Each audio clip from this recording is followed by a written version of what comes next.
Tata Motors is shifting gears. The maker of ultra-low-cost Nano today unveiled its most ambitious offering ever, the TAMO Racemo, a state-of-the-art sports coupe that was unveiled at the Geneva Motor Show. Speaking exclusively to Autocar India editor Hormazd Sorabjee, CEO and MD Guenter Butschek confirmed that Tata Motors is exploring alliances with other global car makers. Let's listen in. It's an unexpected step into the future where we actually demonstrate what is the DNA of our new sub-brand TAMO, Tata Mobility Solutions. And I think it's also a teaser of what else can be expected in the near future as far as our commitment to new technologies, new solutions for different business models and new partnership models are concerned.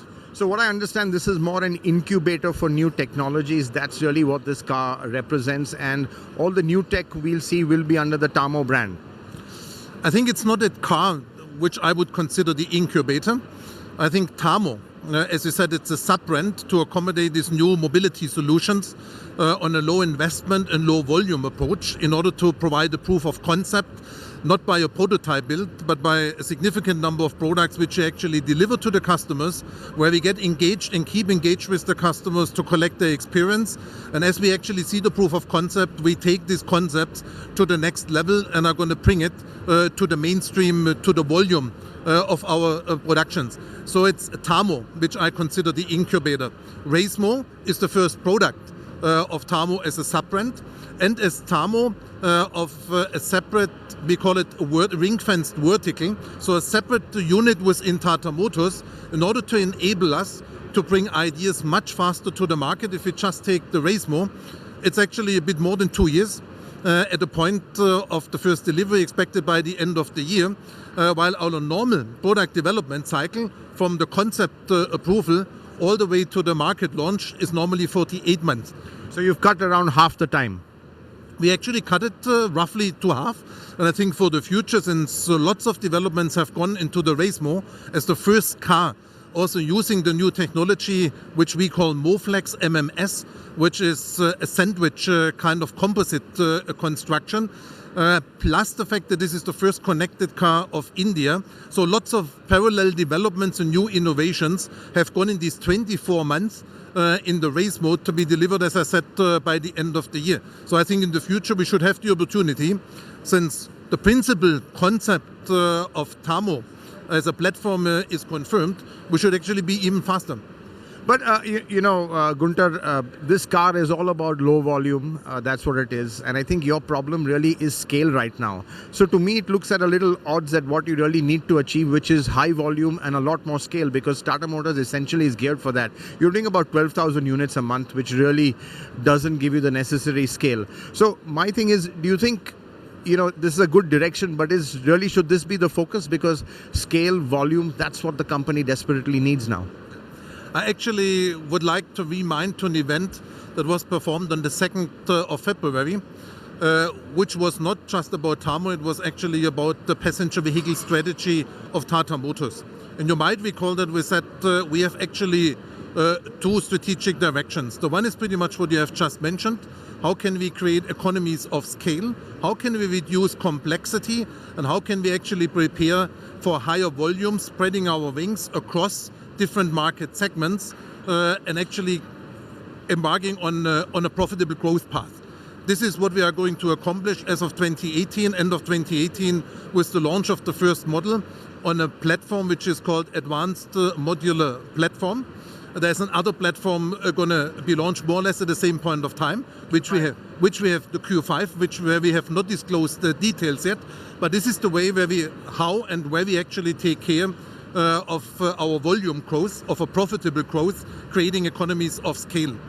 The TAMO has a different direction, because TAMO is about the disruption and discontinuity in the automotive sector, which is all built around technology, powertrain, connectivity, advanced driver assistance systems, and where it's all about new business models which require different mobility solutions, where we said we cannot take all of these requirements to put it on top to what we consider mainstream, because the mainstream all takes place in a very price-sensitive, highly competitive market environment. And that's the reason why we said TAMO is going to give us the proof of concept on all of the answers required to these challenges. And as we prove concept, we're going to indigenize the solutions, and we will actually introduce it according to our technology roadmap also on the mainstream products. So this is a very nice symbiosis, so to say, where we do with the one on low volume. Of low volume and a high volume strategy. Scale up on the higher volume. So it goes perfectly well together, and it's an integrated part of the overall PV strategy. You talked about economies of scale. You're launching this new AMP platform. Clearly, the Indian market, or maybe even Tata Motors on its own, doesn't give you enough scale. So an alliance, you would be open to that. Obviously, alliances do give you more scale. So I don't think it would be illogical to assume that you would be happy to share your platform with maybe another OEM who it might benefit as well. Actually, two answers to what you just said. I think we will have good growth opportunities in the Indian market, because we expect, first of all, the Indian market to grow as such. And we also have very aspirational targets as far as our market share is concerned. Since the Indian customer is very brand conscious, but not necessarily that brand loyal, I think we are set with the new products in the pipeline to really claim our market share, which is certainly going to be significantly higher than what we have seen in the last couple of years. But the scale, the economies of scale with another alliance. But economies of scale will not just come from the growth potential in the Indian market.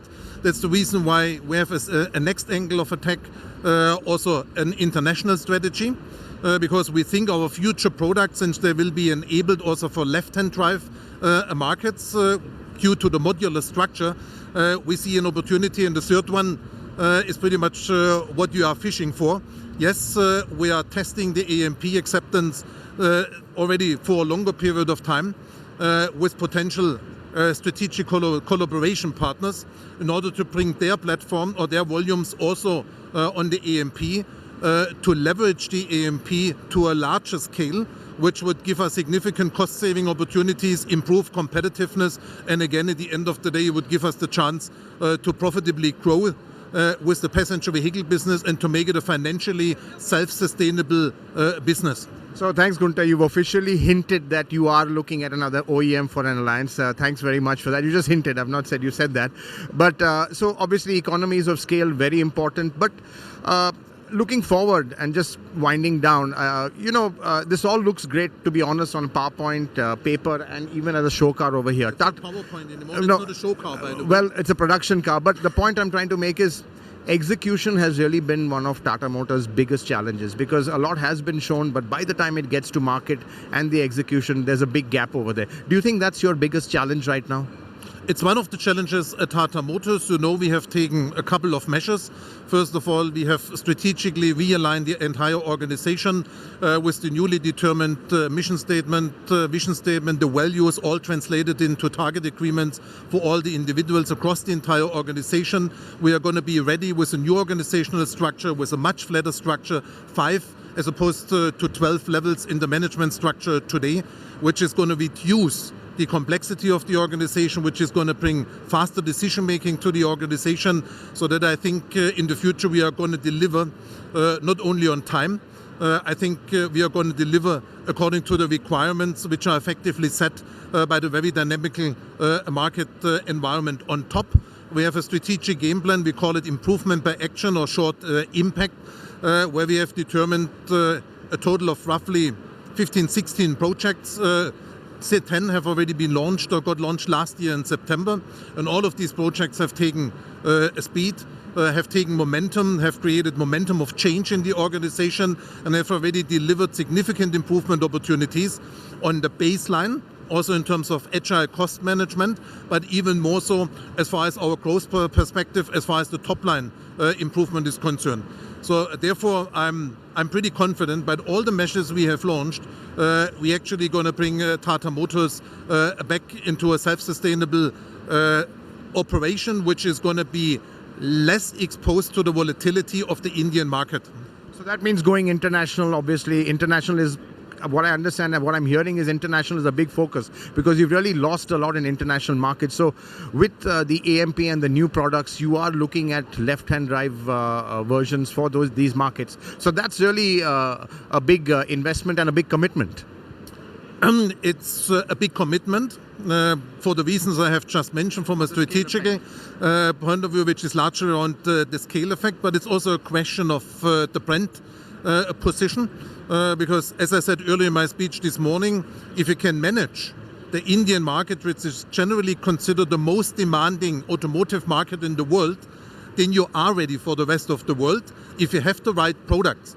And the right products is not only that you do meet the demand, the right product also needs to be technically enabled to be converted in versions which can be globally introduced to the market. And for example, AMP, since you mentioned it, it's a fully enabled platform for all kinds of different powertrain solutions. And as 2020, it also meets the stringent BS6/Euro 6 requirements. So that's what I'm trying to say. I think by 2020, we get aligned globally, so it makes the job easier going international. That's the point. Since we have always been predominantly focused on the regulatory environment as an Indian player in India, as India gets global as far as the regulatory the regulatory environment is concerned, more globally competitive. We also become globally more competitive if we can leverage the volumes, and if we actually have platforms where we can easily switch because of its modularity and principal technical enablement from a left to a right, from a right to a left hand.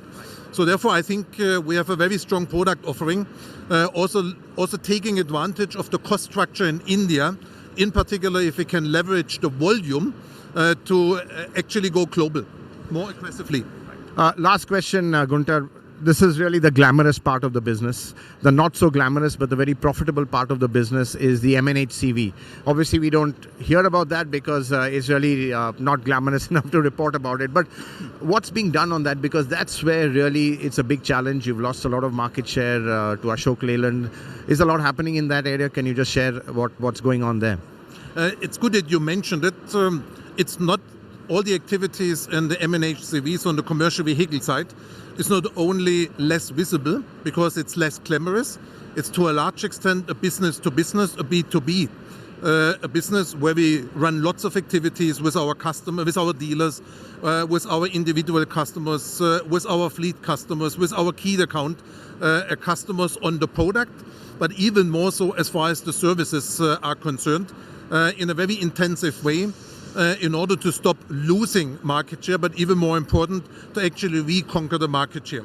So do you have a target to gain market share? Is there anything? We have a very clear target to gain market share, because you won't get a number, but you know what we have publicly stated in our vision statement, where we said we actually claim to be at the end of the fiscal year 19, so in March 2019, global number 3.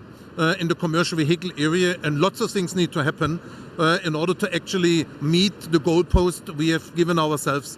And it requires a very focused approach on the product side. It's product enhancement. It's a successful transition from BS3 to BS4. It's ramping up the capacity with BS4. It's enhancing the value proposition of the product as such. We need to deal with the increasing load requirements of our customers. So it means we partly have to revisit our design in order to provide payload solutions, not overload solutions. We need to combine it with engines which actually offer a more superior fuel efficiency than the competitors. And we have always been leading on fuel efficiency, but we need to make sure that we actually further improve our advantage in this field. We need to possibly close the one or other application white spot in our own product lineup in order to make our market share less attractive for our competitors.